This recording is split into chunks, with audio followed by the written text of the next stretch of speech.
आराधना करें। Hallelujah hallelujah hallelujah hallelujah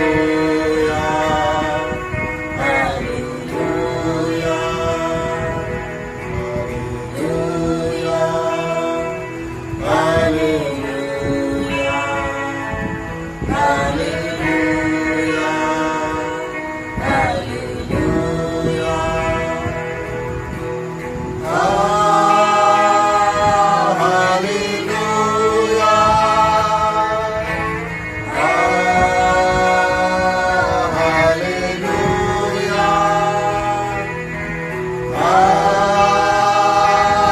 hallelujah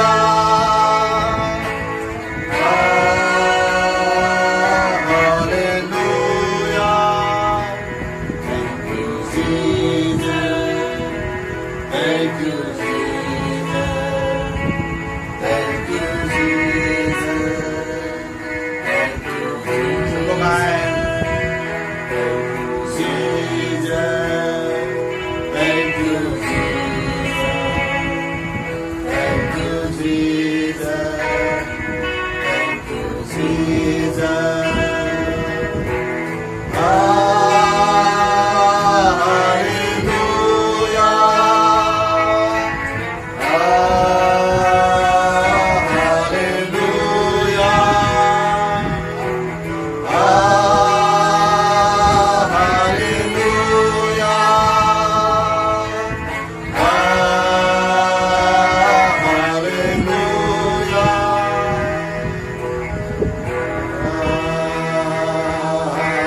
तेरे नाम की स्तुति हो, आपके नाम की महिमा हो प्रभु।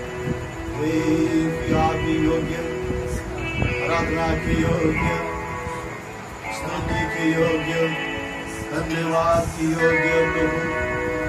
तेरे जैसा दुनिया में कोई नहीं जो मुर्दों में से जी उठा है, लेकिन आपने मुर्दों में से जी उठाकर अपने कथन को साबित कर दिया।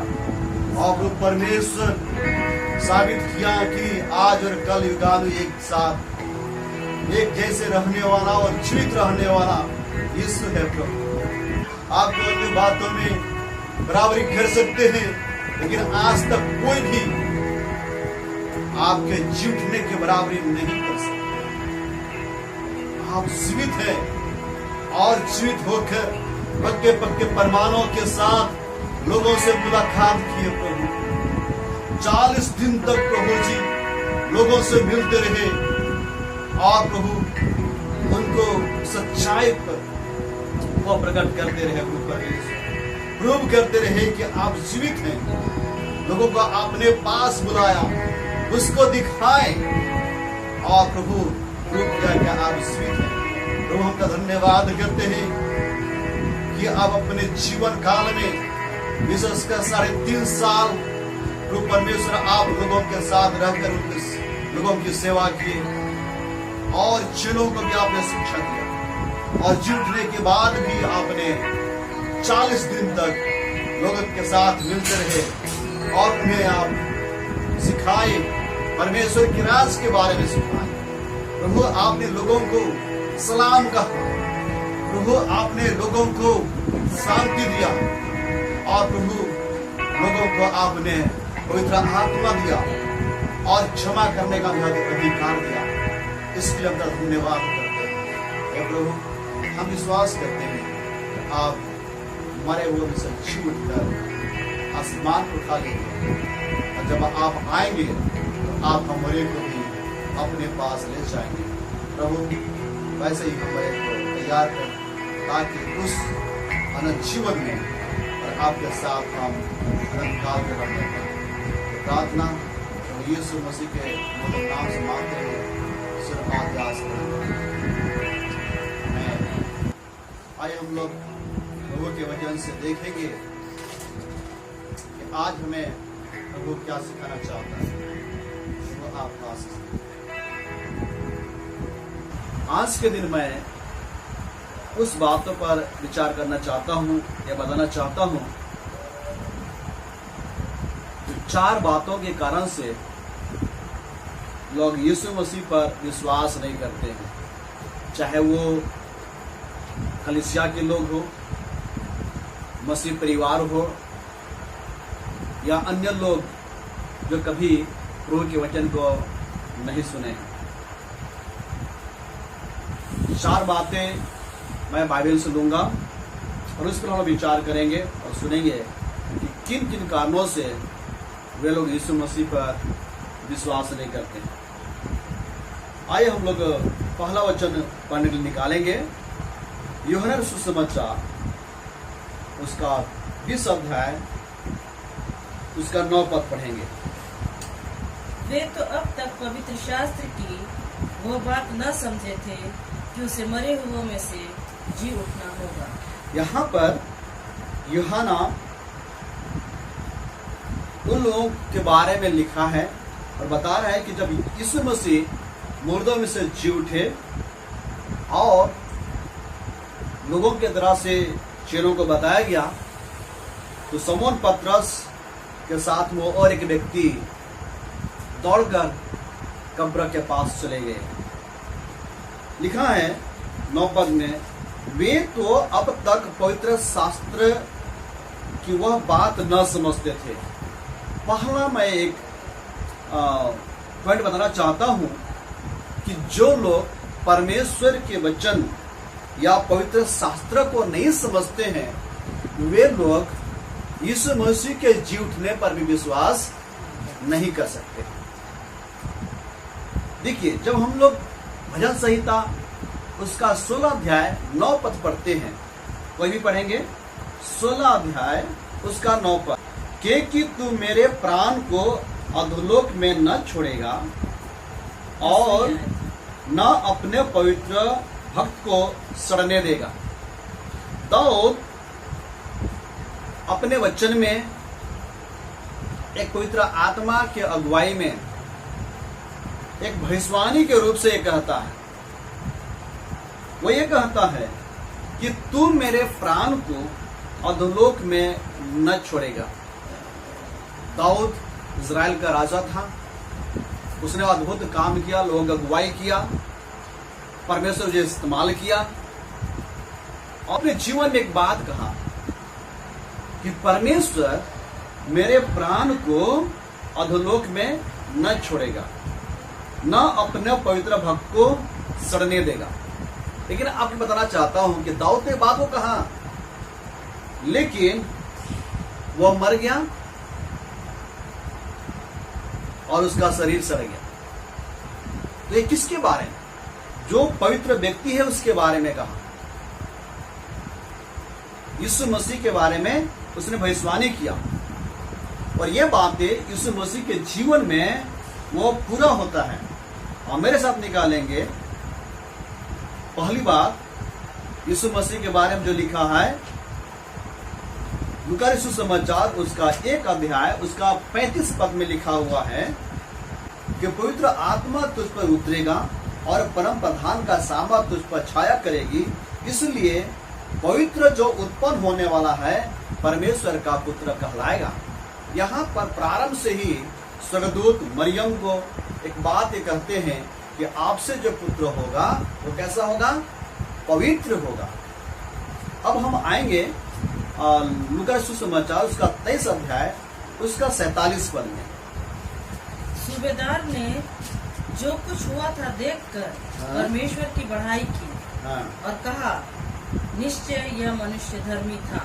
अब यहाँ पर एक बात भी बताना चाहता हूँ कि सूबेदार जब यीशु मसीह को क्रूस पर चढ़ाया जा रहा था और यीशु मसीह क्रूस से भी सात वाणी को उसने कहा, यह सारा चीज जो घटना घटा था उसके बारे में सूबेदार सब कुछ वो देख रहा था। लिखा है सूबेदार ने जो कुछ हुआ था देखकर परमेश्वर की बड़ाई, जो कुछ भी वहां पर हुआ था, जो घटना हुआ था, वो सारी बातों को सूबेदार ने देखा था और परमेश्वर की बड़ाई की और कहा, क्या कहा?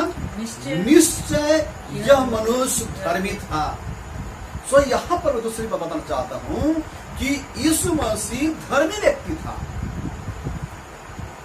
और इसी के बारे में भविष्यवाणी किया गया था कि परमेश्वर अपने भक्तजन को और अपने धर्मी को के शरीर को सड़ने नहीं देगा। तो जो व्यक्ति लोग इस बात को नहीं जानते हैं, जो पवित्र शास्त्र में लिखा है, जो वचन में लिखा है कि परमेश्वर अपने धर्मी जन को सड़ने नहीं देगा, जिस व्यक्ति को यह मालूम नहीं है वो व्यक्ति यीशु मसीह के जी उठने पर विश्वास नहीं कर सकता। इसलिए पहला बाधा है कि जो लोग पवित्र शास्त्रों को नहीं समझते हैं वे लोग यीशु मसीह के जी उठने पर भी विश्वास नहीं कर सकते हैं। दूसरी बात आपके बीच में रखना चाहता हूँ, जो लिखा है लूका रचित सुसमाचार उसका 24 अध्याय उसका 6 और 7 पद में, उसको पढ़ेंगे कोई। वो यहाँ नहीं परंतु जी उठा है। स्मरण करो कि उसने गलील में रहते हुए तुमसे कहा था, अवश्य है कि मनुष्य का पुत्र पापियों के हाथ में पकड़वाया जाए और क्रूस पर चढ़ाया जाए और तीसरे दिन जी उठे। यहाँ पर ये स्वर्गदूत स्त्रियों को कुछ बातें कहते हैं और वे कहते हैं कि स्मरण करो, याद करो, जब प्रभु यीशु मसीह गलील में थे तो उस समय उसने कहा था कि अवश्य है कि मनुष्य का पुत्र पापियों के हाथ में पकड़वाया जाएगा और क्रूस पर चढ़ाया जाए और तीसरे दिन जी उठे। यीशु मसीह खुद अपने मृत्यु के बारे में भविष्यवाणी किए थे, अपनी मृत्यु के बारे में पहले से ही लोगों को बता दिए थे।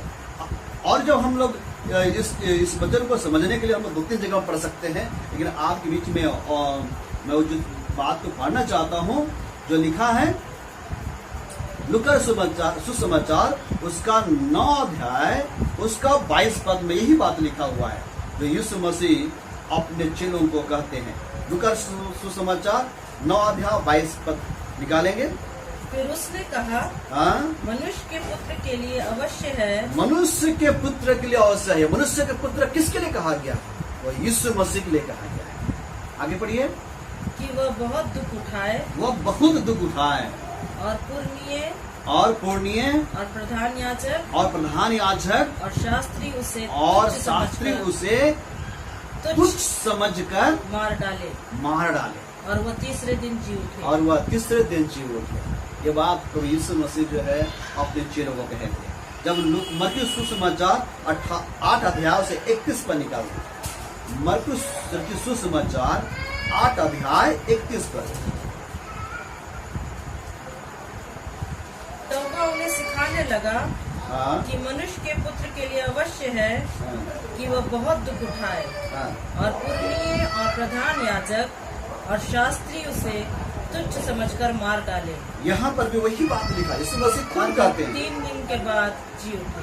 वो खुद कहते हैं कि वह उसे सिखाने लगा कि मनुष्य के पुत्र के लिए अवश्य है कि वो बहुत दुख उठाए और पुरनीय और महायाजक और शास्त्री उसे तुच्छ समझकर मार डाले और वह तीसरे दिन जी उठे।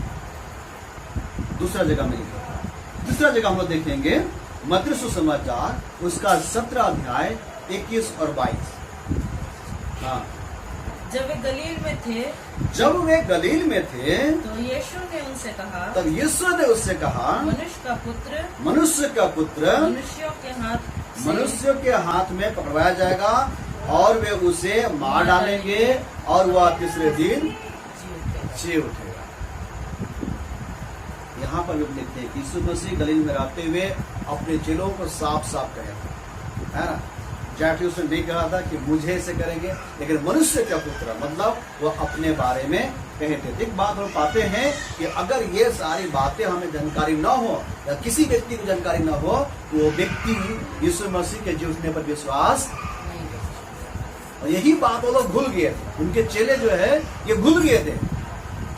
सो इन वचनों से हम ये देख पाते हैं कि यीशु मसीह अपने चेलों के साथ रहते हुए अपने चेलों को, अपने विश्वासी जनों को, जितने वहां पर थे, सबको उसने कहा था कि मैं दुख उठाऊंगा या मनुष्य का पुत्र दुख उठाया जाएगा और उसके बाद तीसरे दिन वो जी उठेंगे।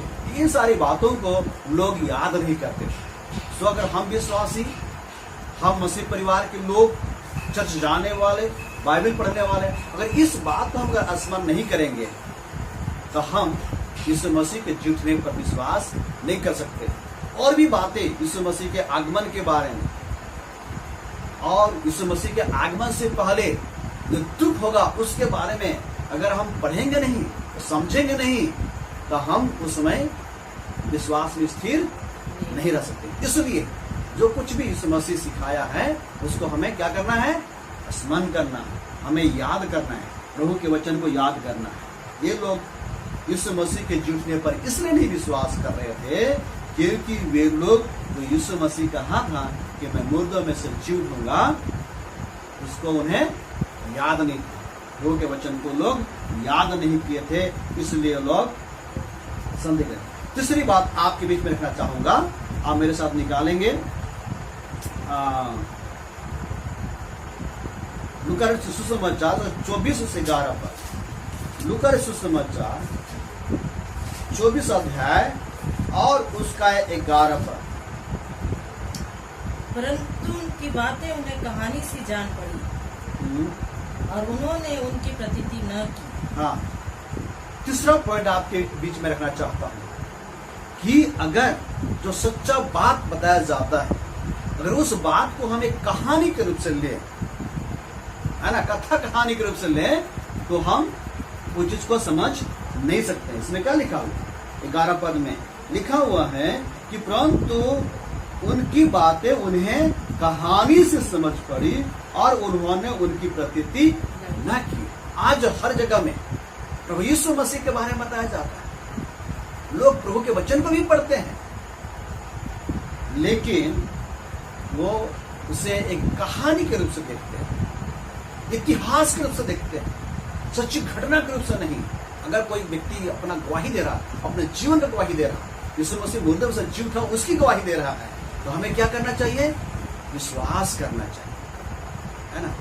अगर इसमें लिखा है कि वे लोग उसको कहानी समझे, और विशेषकर जब महिलाओं ने लोगों को बताए तो लोगों को क्या लगा? ये लोग कहानी बता रहे। अगर हम सच्चा बात को एक कहानी समझेंगे तो हम सच्चाई को जान नहीं सकते। तीसरी बात क्या पढ़े? सच्ची गवाही को लोगों ने कहानी समझा। दूसरी बात, सच्चाई बताने वाले पर विश्वास न करना। जो सच्चाई बता रहे हैं उसमें तर्क करना, विश्वास नहीं करना। और कुछ लोगों का सोचना क्या हो जाता है? ये असंभव है, ये हो नहीं सकता है। मुर्दों में से कोई व्यक्ति जिंदा नहीं हो सकता, है ना। तो लोग इसको कहानी समझकर विश्वास नहीं करते। तो दूसरी बात कहा कि सच्ची गवाही को कहानी समझना एक बाधा है कि हम यीशु मसीह के झूठने पर विश्वास नहीं करते। अब चौथी बात आपके बीच में रखना चाहूंगा, वैसे आप निकालेंगे प्रेरितों के काम उसका 13 अध्याय और उसका 46 पद। बहुत ही बेहतरीन बात है और अंतिम वचन है। हम इस वचन पर विचार करेंगे और प्रार्थना करेंगे। 13 अध्याय प्रेरितों के काम 13 अध्याय 46 पद। तब पौलुस और बरनबास ने निडर होकर कहा, हाँ, अवश्य था कि परमेश्वर का वचन पहले तुम्हें सुनाया जाता, परंतु जब तुम उसे दूर हटाते हो और अपने को अनंत जीवन के योग्य नहीं ठहराते हो, तो देखो हम अन्य जातियों की ओर फिरते हैं। यहाँ पर मैं लास्ट जो बातें आपके बीच में रखना चाहता हूँ पॉइंट, वो क्या है, जो लोग अपने आप को अनंत जीवन के योग्य नहीं ठहराते हैं, वे लोग यीशु मसीह पर विश्वास नहीं करेंगे। पौलुस, पतरस, अन्य लोग जब हम देखते हैं यहाँ पर, तो पौलुस कहता है, परंतु यहूदी भीड़ को देखकर डाह से भर गए। कौन लोग डाह से भर गए? जब पौलुस लोग, पतरस लोग अलग जगह में सेवकाई करते थे, तो भीड़ के भीड़ उसके पास लोग आते थे और लोगों को बड़ा बुरा लगता था, लोग हम लोग के पास नहीं आ रहे हैं, उनके पास जा रहे हैं, यीशु के वचन को सुनने के लिए जा रहे हैं, पौलुस के पास जा रहे हैं। तो ये बातें लोगों को बुरा लगा। ये लिखा, डाह से भर गए और निंदा करते हुए पौलुस की बातों का विरोध में बोलने लगे, पौलुस के विरोध में बोलने लगे। तब पौलुस और बरनबास ने निडर होकर कहा, आवश्यक था कि परमेश्वर का वचन पहले तुम्हें सुनाया जाता है। यहूदियों को सबसे पहले परमेश्वर का वचन सुनाना चाहिए, लेकिन यहूदी लोग प्रभु के वचन को ग्रहण नहीं किया।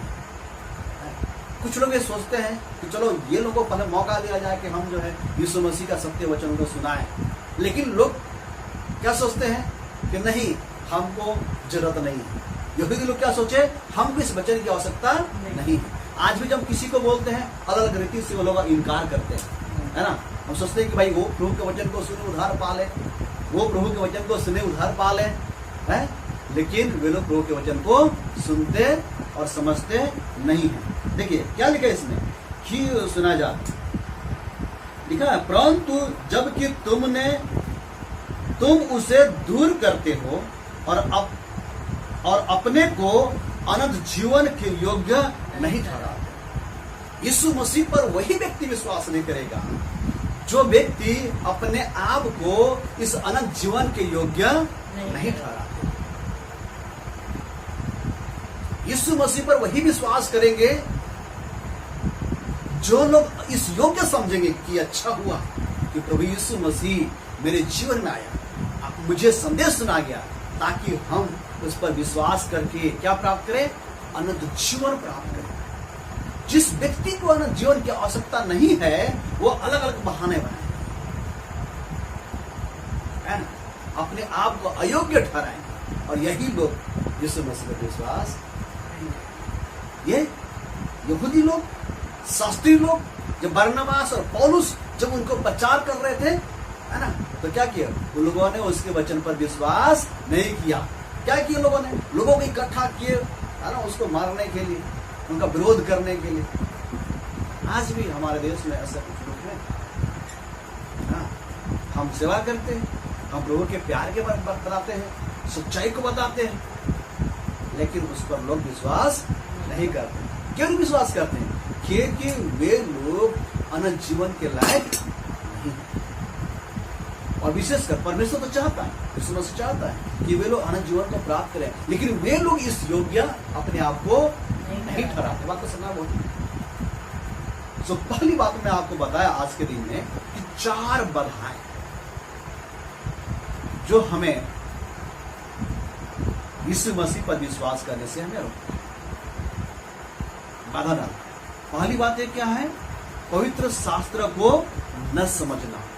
बाइबल के वचन को जो यीशु मसीह की तरह से कहा गया, उनके लोगों की तरह से कहा गया, नबियों की तरह से कहा गया, भजन संहिता में जो लिखा गया, उस वचन को नहीं नहीं समझना, पवित्र शास्त्र को नहीं समझना।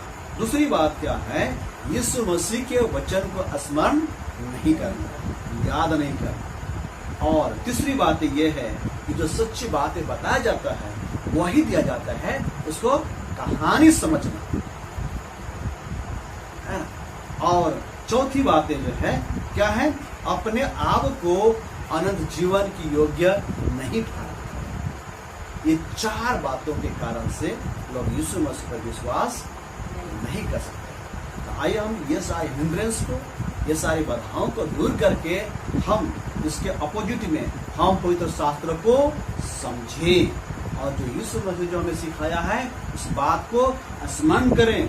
और जो गवाही जो बाइबल में जो हम पाते हैं या अन्य लोग भी गवाही देते हैं, उस गवाही पर विश्वास करें और हम अपने आप को अनंत जीवन की योग्य ठहराएं। प्रभु हमारे को आशीष दे। हम चुकी दुआ करें। प्रभु परमेश्वर, हम धन्यवाद करते हैं इस छोटे संगति के लिए। प्रभु जी, सरलता के साथ में जब आपके वचन को यहाँ पर जो बांटा गया, प्रभु परमेश्वर, खुले दे हर एक की हृदय में वो सच्चा वचन राज करने पाए, वे आपके वचन को समझकर आपके राह में चलने सके। विशेषकर प्रभु जी, हम अपने आप को ऐसे योग्य बनाएं कि हम अनंत जीवन का अधिकारी होने पाए। प्रभु जी, हम आपके वचन को समझ सकें। प्रभु, आपके वचन को हम स्मरण करें और जो गवाही दिया जाता है बाइबल से पढ़ते हैं प्रभु जी, उस पर हम विश्वास कर सके और हम सभी उस अनंत जीवन के योग्य हो सके, ताकि हम विश्वास में मजबूत होकर उस अनंत जीवन का अधिकारी होने पाए। प्रभु जी, आज के छोटे वचन पर हमारे को आशीष दे और विश्वास मजबूत करें। दुआ मांगते यीशु के नाम से।